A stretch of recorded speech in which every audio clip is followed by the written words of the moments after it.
Assalamualaikum warahmatullahi wabarakatuh. Selamat pagi yang terhormat dosen pembimbing lapangan yang telah membimbing saya menulis laporan ini hingga selesai saat ini. Perkenalkan, nama saya Rizky Adiatma, nomor induk mahasiswa 2017 0410021. Di sini saya akan mempresentasikan terkait hasil dari laporan saya yang berjudul Motivasi sebagai strategi peningkatan kinerja karyawan dokter mobil Indonesia pada masa pandemi COVID-19. Ini adalah sebagai laporan kuliah kerja lapangan yang dilaksanakan kemarin secara virtual.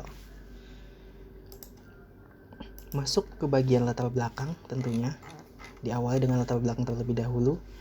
Yang kita tahu, sumber daya manusia adalah hal yang sangat penting bagi sebuah organisasi atau sebuah perusahaan, karena sebuah perusahaan akan berjalan jika digerakkan oleh sumber daya manusia. Terlebih, pada era saat ini, sangat penting meningkatkan sebuah kinerja karyawan agar perusahaan dapat selalu berkompetitif, apalagi di saat seperti ini juga telah terjadi pandemi COVID-19 yang menyebabkan ketidaknyamanan atau ketidakstabilan dalam bekerja bagi karyawan. Karena hal tersebut, maka sangat penting jika kinerja karyawan ditingkatkan, karena pada saat itulah kinerja karyawan mengalami penurunan. Dalam menganalisis kinerja saat ini, kami telah melakukan sebuah kegiatan, yakni kuliah kerja lapangan. Kuliah kerja lapangan ini merupakan kegiatan belajar intrakurikuler yang bertujuan untuk mengetahui dan mendapatkan pengetahuan terkait dunia kerja atau lingkungan kerja. Jadi KKL ini mata kuliah wajib bagi mahasiswa semester 6 dan berlaku penilaiannya dengan bobot 2 SKS penilaian. Dan objek dari KKL kami ini adalah perusahaan Dokter Mobil Indonesia. Dokter Mobil Indonesia sendiri adalah perusahaan yang bergerak di bidang otomotif, maintenance, serta penjualan. Pada observasi yang telah dilakukan pada Sabtu 14 Agustus 2021, dari yang telah didapatkan pada observasi tersebut, yakni bagaimana perusahaan tersebut meningkatkan kinerja karyawannya. Peningkatan kinerja adalah suatu hal yang sangat penting bagi perusahaan ini, karena sejak awal moto dari perusahaan ini yakni menghasilkan SDM yang kuat, tangguh dan unggul, build people and build your business. Itu menurut pernyataan dari Pak Andang selaku CEO Dokter Mobil Indonesia. Berdasarkan dari pengamatan observasi perusahaan ini, yakni Dokter Mobil Indonesia, faktor yang paling penting dalam meningkatkan kinerja karyawan yang telah didapatkan dari pernyataan dan studi pustaka Dokter Mobil Indonesia, yakni adalah faktor motivasi. Dari uraian inilah saya akan menuangkan bentuk KKL ini yang bertema motivasi sebagai strategi peningkatan kinerja karyawan Dokter Mobil Indonesia pada masa pandemi COVID-19. Rumusan masalah dari penelitian ini yakni bagaimana motivasi menjadi strategi dalam peningkatan kinerja karyawan Dokter Mobil Indonesia di masa pandemi COVID-19. Dan tujuan laporan ini tentu saja mengidentifikasi dan menganalisis apakah motivasi menjadi strategi dalam peningkatan kinerja karyawan Dokter Mobil Indonesia di masa pandemi COVID-19 ini. Manfaat laporan pun ya tentu manfaatnya pasti akan bermanfaat bagi penulis dan juga perusahaan. Langsung masuk ke landasan teori. Masuk ke tinjauan pustaka maksud saya. Di sini saya akan menjelaskan definisi dari 2 variabel terkait dengan laporan ini. Yang pertama adalah motivasi. Jadi di sini definisi motivasi saya adaptasi dari bukunya Stephen Robbins dan Judge, yaitu Organizational Behavior di tahun 2017, yang menyatakan bahwa motivasi adalah proses yang menjelaskan intensitas, arah, serta ketekunan seorang individu karyawan untuk mencapai tujuannya. Sedangkan kinerja karyawan yang saya dapatkan dari bukunya Gary Dessler, Human Resource Management, menurutnya adalah kinerja karyawan adalah kesediaan seseorang atau kelompok orang untuk melakukan kegiatan dan menyempurnakan sesuai dengan tanggung jawabnya dengan hasil seperti yang diharapkan. Metode observasi sesuai dengan masalah yang ditulis pada laporan ini dan apa yang terjadi saat ini, maka dasar yang digunakan adalah dengan mencari kebenaran dalam menulis berdasarkan suatu metode.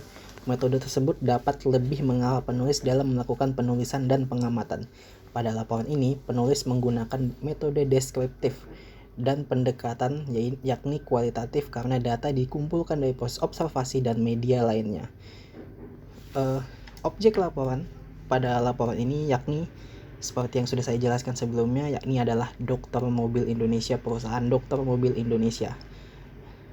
Jenis data pada laporan ini yakni menggunakan data sekunder. Data sekunder menurut Ari Kunto 2013 adalah data yang didapatkan secara tidak langsung atau melalui sumber lain yang sudah tersedia seperti buku, situs, surat kabar, dan grafik.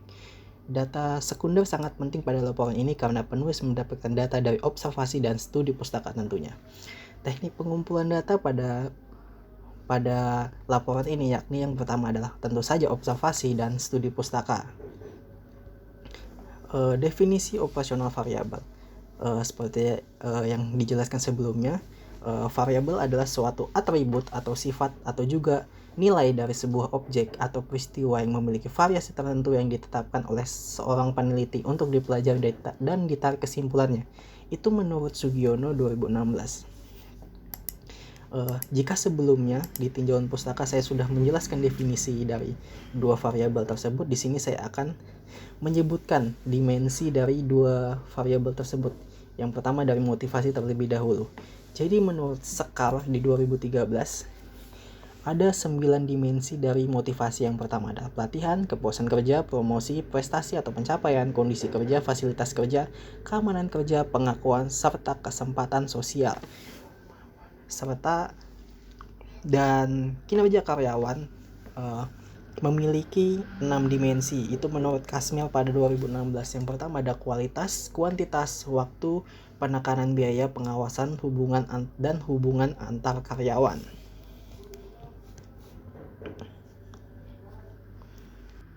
Dokter Mobil Indonesia adalah perusahaan yang bergerak di bidang otomotif, khususnya perbaikan kendaraan bermotor roda 4. Indonesia juga adalah bengkel nomor 1 di Indonesia dengan sistem kerja profesional yang diisi oleh orang-orang yang berkompeten di bidangnya. Hadir dengan konsep bengkel modern dengan menyediakan layanan servis mobil yang berfokus di tune-up dan servis AC. Dokter Mobil Indonesia lahir untuk menjawab keresahan pemilik mobil yang kurang puas saat pengerjaan servis atau perbaikan pada mobilnya. Dengan pelayanan terbaik melalui riset dan pengembangan produk serta edukasi terhadap konsumen, menjadikan kami terpercaya dan terdepan di bidang otomotif. Dokter Mobil memiliki 16 cabang bengkel di 5 provinsi di Indonesia. Saat ini Dokter Mobil Indonesia berkomitmen ingin menjadikan SDM yang kuat dan tangguh, serta melakukan dan menerapkan build people and build your business, walaupun di masa pandemi COVID-19 ini. Visi dan misi dari Dokter Mobil Indonesia. Dokter Mobil Indonesia, yang pertama dari visinya terlebih dahulu. Visinya Dokter Mobil Indonesia yakni menjadi yang terbaik, terpercaya, dan terdepan dalam bidang otomotif bagi mitra dan konsumen. Sedangkan misinya adalah yang pertama menyajikan produk dengan kualitas bermutu tinggi dengan harga yang terbaik, memberikan kemudahan pelanggan untuk produk dan jasa yang dengan menjangkau seluruh daerah di Indonesia, memberikan pelayanan terbaik kepada mitra dan pelanggan, memberikan inovasi terdepan dalam bidang otomotif, serta memberikan transparansi data dalam segala pelayanan. Layanan dan produk dari Dokter Mobil Indonesia. Tentunya di dalam sebuah perusahaan pasti memiliki produk atau layanan, karena hal ini adalah hal yang vital. Layanan dan produk menggambarkan dan mendeskripsikan sebuah perusahaan tersebut. Dan di Dokter Mobil Indonesia, layanan dan produknya berupa seperti yang ada di tabel ini. Yang pertama ada servis AC mobil, tune up mobil, domo turning, pusat hemat BBM, cuci AC mobil, home service, penjualan oli mobil line circle, dan anti karat mobil.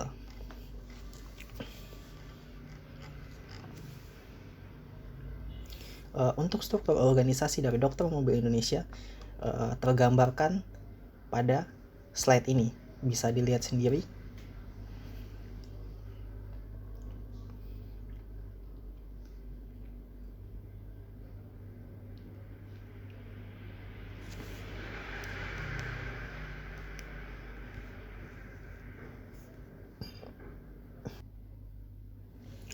Ke pembahasan, dari observasi tersebut, penulis mendapatkan data dari pernyataan jawaban dan pemaparan yang telah dipaparkan oleh Pak Angki Andang selaku narasumber yang telah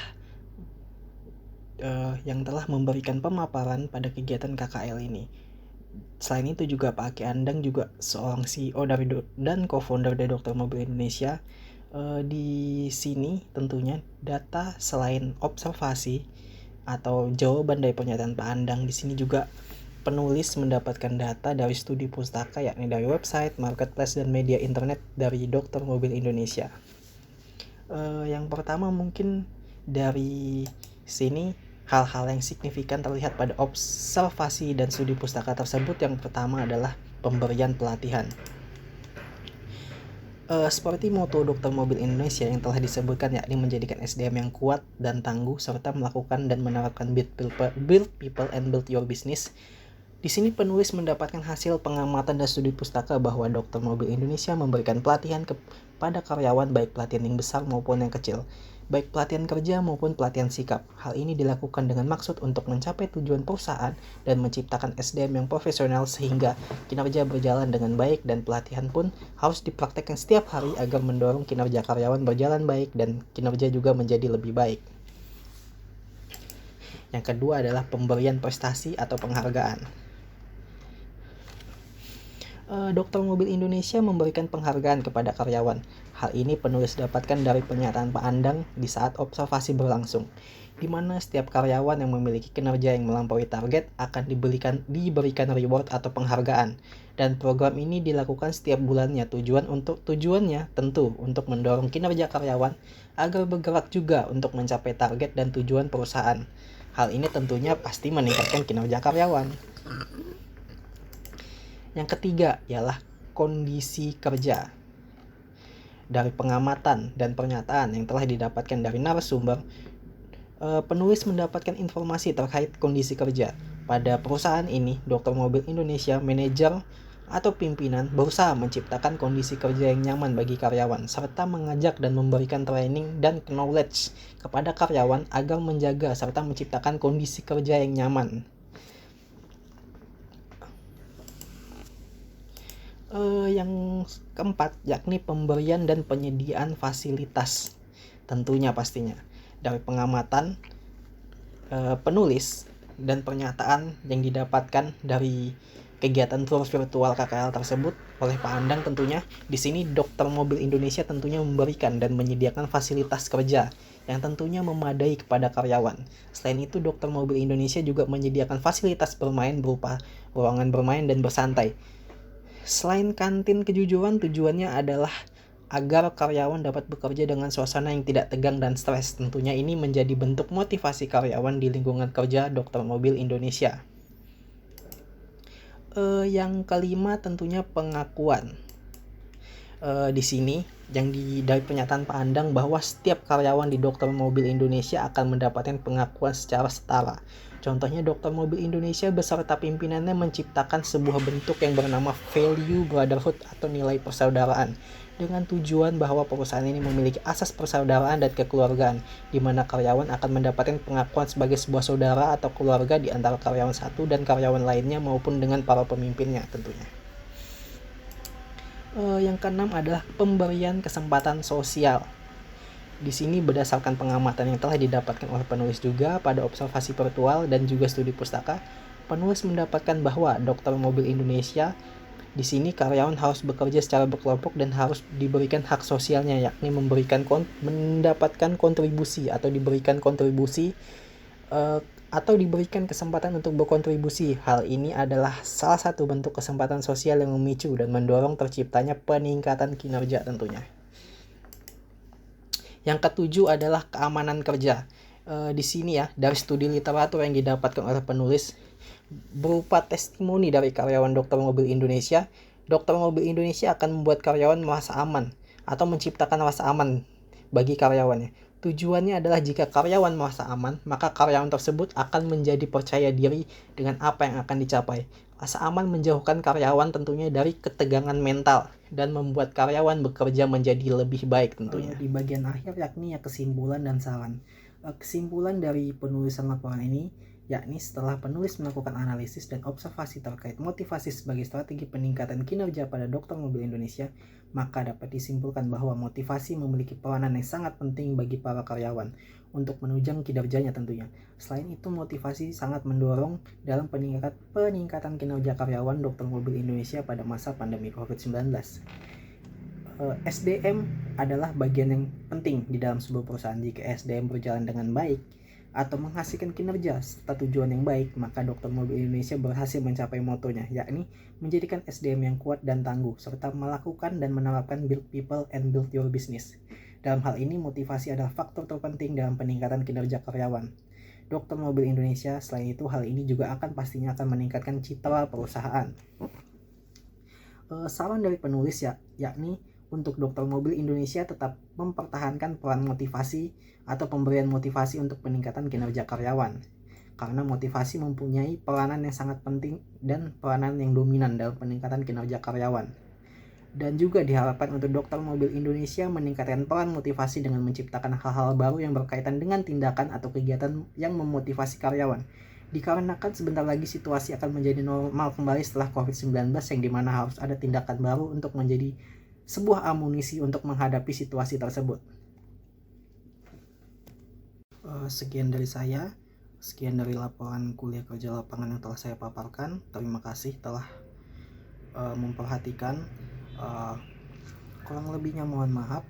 Wabillahi taufiq wal hidayah. Wassalamualaikum warahmatullahi wabarakatuh.